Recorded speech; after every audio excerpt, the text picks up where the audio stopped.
canal Futebolaço, eu sou o Dieguinho. Bom, galera, tá entrando no ar aí o nosso primeiro vídeo do dia, como sempre, recheadaço de informações. Antes de começar a trazer as notícias, peço para você deixar aquele like marotaço que ajuda a gente bastante. E claro, se for a tua primeira vez aqui no canal, não esqueça de se inscrever, ativar o sininho das notificações. Além também, claro, de seguir a gente lá no Instagram, beleza? E também, ó, você que gosta de fazer apostas esportivas, eu super te recomendo a Bet7k. A Bet7k é a grande parceira aqui do canal Futebolaço. O seu primeiro depósito, eles dobram o valor. Botou 10, vira 20, 20 vira 30, 50 vira 100. Indicando um amigo, você ganha R$20 para apostar. E o limite máximo de bônus aí são R$1.200. Colocou 1.200, viram 2.400. Bet7k, parceira do canal Futebolaço. O link tá aqui, ó, na descrição do vídeo e no primeiro comentário fixado. Bom, galera, falei muito pra vocês aí no meu pós-jogo a respeito do pãozinho, né? Da manteiga tá caindo pra baixo. Cara, vou até refazer a minha analogia aqui. O pão tá caindo pra cima. É o time do Vasco que é muito ruim mesmo, cara. É muito ruim, time ruim chama desgraça junto. A sorte não ajuda time ruim não, cara.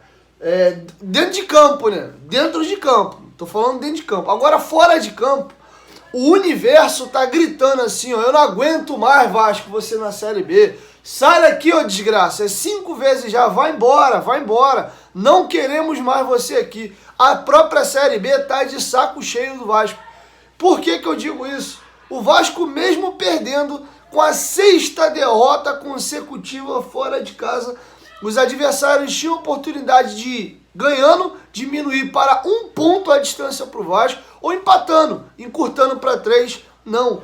Todo mundo, sem exceção, abaixo do Vasco, perdeu. Vou repetir. Por um milagre, todo mundo abaixo do Vasco, sem exceção, perdeu. Até virada a Tombense tomou da equipe do Bahia. E agora eu passo os resultados, porque a única coisa que aliviou foi porque o Vasco perdeu, mas todo mundo perdeu. A gente ganhou uma rodada, tá? Por ter uma gordura e, né, como ninguém ganhou na rodada, finalizou a rodada, aconteceu a mesma coisa. O que aconteceu foi a gente ter sido ultrapassado pelo Grêmio e o Bahia ter aberto uma gordura ainda maior. Como a gente precisa de uma vaga só para subir, o importante é a distância para o quinto. Não dá para olhar para cima, não. Então vamos aos resultados da rodada. O Vasco entrou em campo ontem às 4h30, perdeu por 1-0. O Guarani venceu o Sampaio por 3-0. Sampaio que se ganha vai a 38. E com 38 ficaria a 7 pontos do Vasco. Agora está, né, bem longe mesmo, acho que mínima aspiração de subir.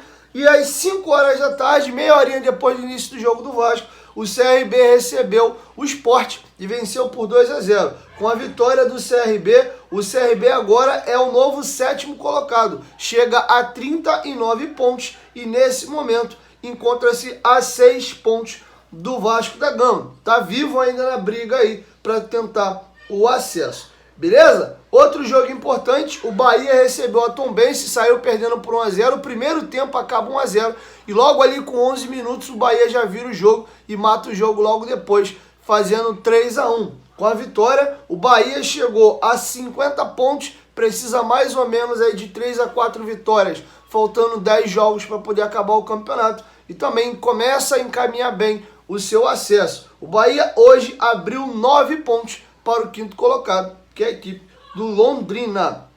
Beleza? E o jogo mais importante pra gente aí, Chape 3, Ponte 0, esse jogo não interessava pra gente.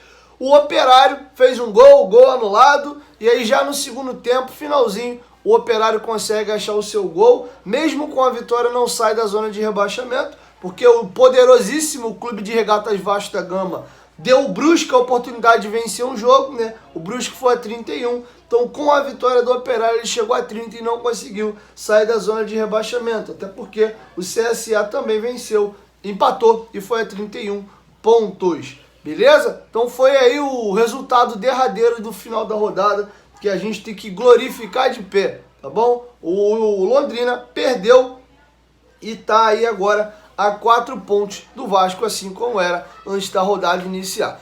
Tudo conspira para o Vasco voltar para a Série A. Só o Vasco que não quer. Tá fazendo uma força desgraçada para permanecer na 2ª divisão. Beleza? Dito isso, vamos virar a chavinha e vamos começar a falar de Emílio Faro. O clima esquentou, ele teve um bate-boca com torcedores do Vasco que protestavam aos redores do estádio ali. Alguns seguranças do Vasco tiveram que entrar no caminho para poder evitar uma confusão maior. Eu vou deixar com vocês um protesto da torcida e essa confusão aí com o Emílio Faro.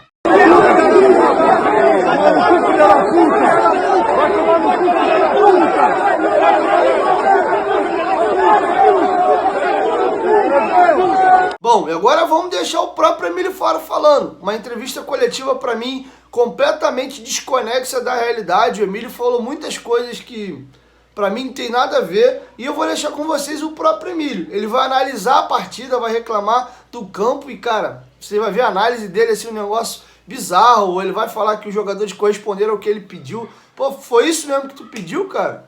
Com todo respeito. E também vai explicar as substituições e o porquê ele demorou. Vê a justificativa aí do Emílio, do porquê que ele demorou a fazer as substituições. Foi assim, eu gosto muito do Emílio, é um cara bacana, é um cara legal. Não acho que ele é o maior culpado por isso que o Vasco vem atravessando nos últimos momentos. Mas a entrevista coletiva do Emílio ontem foi muito ruim. Viemos na intenção da vitória. A gente vai andando na estrada do futebol e vai vivenciando várias situações, né? Cara, hoje você tem uma análise técnica, tática de um jogo, umas condições de campo, numa situação tão adversa, é muito complicado. O que eu solicitei para os atletas foi executado.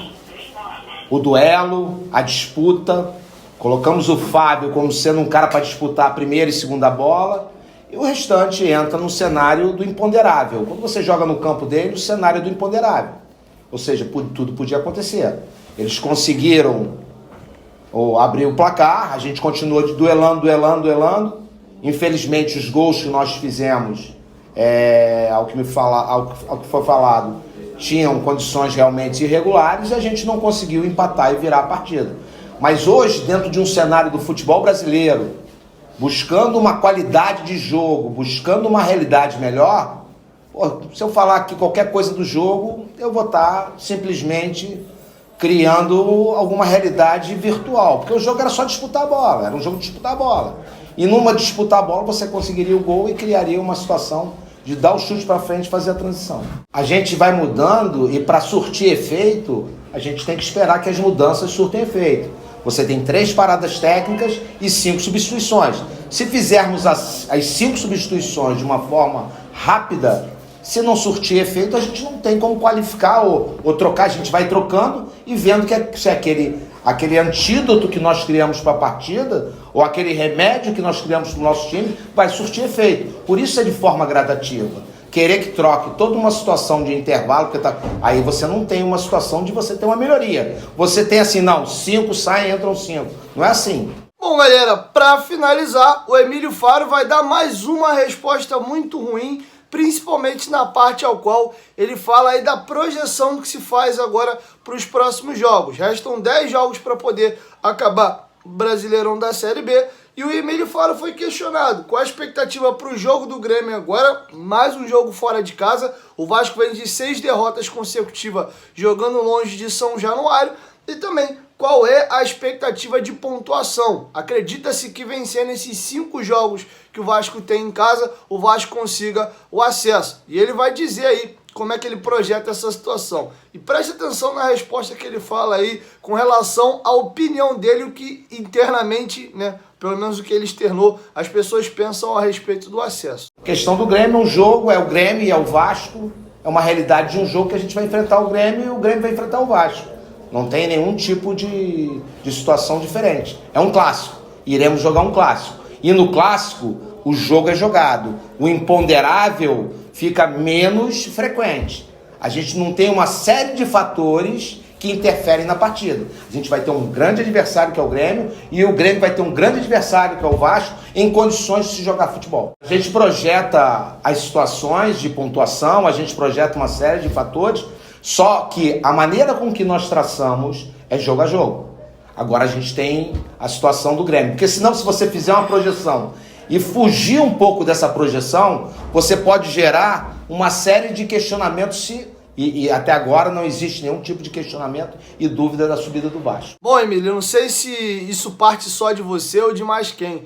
Torcedor nenhum do Vasco tem convicção de que esse time vai subir hoje. Hoje, dia 4 de setembro, faltam 10 jogos, a gente tem 4 pontos a mais do quinto colocado para baixo. Ninguém tá tranquilo com acesso. Eu não sei de onde você tirou isso, cara. E me preocupa muito, se realmente for uma convicção que vocês têm de que não, a gente vai subir, é muito preocupante, cara. A bola do Vasco é assustadora, o desempenho fora de casa é deprimente e eu vou trazer para vocês no próximo vídeo a sequência dos 10 próximos jogos e aí vocês vão entender por que o buraco tá ficando cada vez mais embaixo, beleza? 1, 2, 3, futebolaço, tamo junto família, a qualquer momento, de quem volta, Vasco, tamo junto, valeu, fui!